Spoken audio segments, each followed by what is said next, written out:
We are at Overland Expo West. I'm here with my good buddy Kurt Williams. He's a team member of Expedition Overland. He's also the owner of Cruiser Outfitters down in Salt Lake City.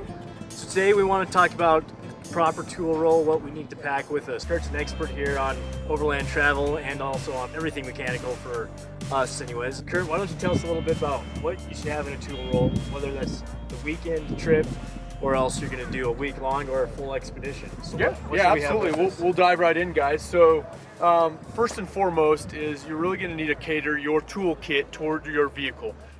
There's not a one-size-fits-all. There's a lot of great tools, a lot of great options out there, but make sure you know what you have ahead of time and you know that it's going to cover all the bases for your particular vehicle. We'll just start with wrenches. So wrench set's really important. If you've got a Japanese vehicle or other one that you otherwise uses metric, make sure you've got a metric tool set.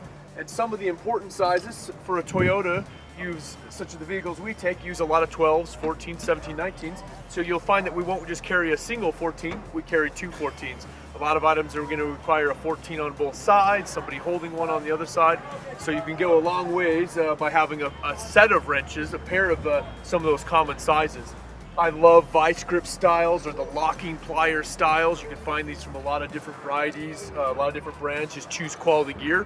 Can't emphasize that enough. It's one thing to have kind of low quality gear in your garage because when it breaks you can run down and take it back, which is still an inconvenience. But when you're out in the middle of nowhere, it could be the difference of getting a vehicle back on the road or having to run into town to get the right tool for the job.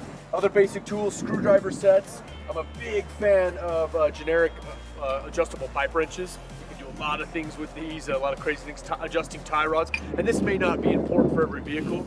For the older Land Cruisers I often find myself in, this is kind of a universal tool on a lot of big components. So I like carrying one of those, as well as just a typical standard adjustable wrench, because you're not going to have a standard box end wrench for every size, but having a big adjustable crescent wrench goes a long ways. Some of the other tools that people often don't think about, but what about electrical tools? An electrical tester, a little voltmeter. I think, as Jeff will attest to, many of our repairs in the field are little electrical gremlins. So we got a lot of tools here. How do you keep all of this organized? What do you find is a good system? I'm a fan of hard cases, be it a Pelican case or a manufacturer provided case. These ones work really well, keep everything organized, but they're also really quick to get in and out. Sure. And the one that we've really adopted with XO and myself personally is tool rolls.